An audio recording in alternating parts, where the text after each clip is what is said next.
D'abord, attention, réglez bien vos montres parce que cette nuit, ça y est, on passe à l'heure d'été à 2h, il sera déjà 3h. RMC Reportage. Enquête chaque samedi, savoir et comprendre, c'est avec la rédaction d'RMC. Est-ce que ça sert vraiment à quelque chose de changer d'heure 2 fois par an ? Bonjour Marie Régnier. Bonjour Mathieu. On pensait que c'en était fini de ce changement d'heure. Eh bien toujours pas. Il va encore faire partie de notre quotidien. Et pourtant, les Français ne maîtrisent pas le sujet sur le bout des doigts. Alors, il y a d'abord ceux qui débarquent complètement. Non, je savais pas. Vous nous l'apprenez, je pense. Tu le savais, toi? Et même pour ceux qui en ont vaguement entendu parler, ce n'est toujours pas très clair. On recule, non? Ou en avant, je sais pas. Non, je sais pas. Ça se règle tout automatiquement sur mon téléphone. Alors oui, c'est vrai, les téléphones et les ordinateurs changent d'heure automatiquement, mais ce n'est pas une raison pour ne pas comprendre. Allez, essayons une autre personne au hasard. Dimanche à 10h, ça sera... Ah non, on avance d'une heure. Enfin, on recule d'une heure. Ça veut dire...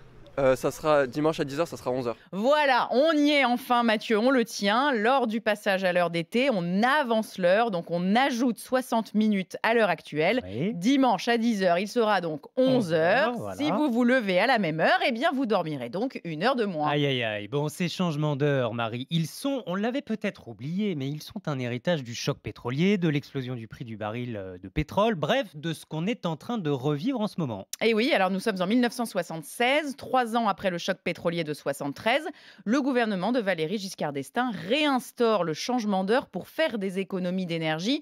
Comment ? Eh bien, si on profite du soleil plus longtemps, on va moins utiliser la lumière artificielle, logique. Donc, on avance d'une heure pour rapprocher les heures où nous sommes réveillés des heures d'ensoleillement. Oui, sauf qu'aujourd'hui, est-ce que ces économies d'énergie sont toujours significatives ? Alors, nous avons posé la question à Adrien Janté. Il est responsable des services énergétiques chez Enercop, fournisseur d'électricité coopératif. Par rapport aux années 70, le changement d'heure, c'est peut-être 3 fois moins d'économie d'énergie. Pourquoi ? Parce que le changement d'heure, il nous aide à consommer moins d'éclairage, mais entre-temps, on a changé des ampoules qui consommaient beaucoup par des ampoules basse consommation. Et donc, voilà, si vous économisez 1 heure d'une ampoule, mais que votre ampoule consomme 3 fois moins ou 10 fois moins, automatiquement, vous faites moins d'économie d'énergie. En clair, aujourd'hui, le changement d'heure nous fait économiser moins de 0,1% de la consommation annuelle nationale.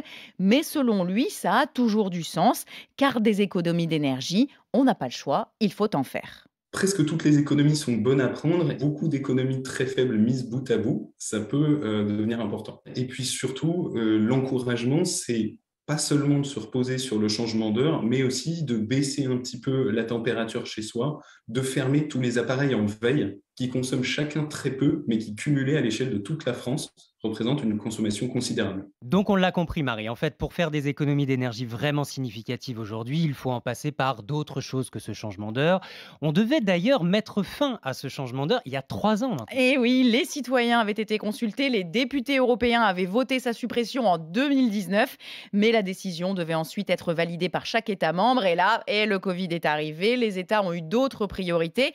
Et depuis, eh bien, les discussions sont au point mort. Avec la guerre en Ukraine, le sujet a été complètement mis de côté par les Européens. Ce qui est donc certain, c'est que même si les discussions reprenaient cette année, la fin du changement d'heure ne serait pas effective en 2023, puisque ça aurait notamment des incidences sur le secteur des transports et notamment de l'aérien, avec des modifications des horaires dans tous les aéroports européens. Et il faudrait donc anticiper ça bien longtemps à l'avance. Oui, on imagine la belle pagaille. Merci Marie Régnier, enquête RMC à retrouver sur notre site rmc.fr pour ceux qui aiment lire et en podcast sur l'appli RMC pour ceux qui veulent réentendre la belle et douce voix de Marie Régnier.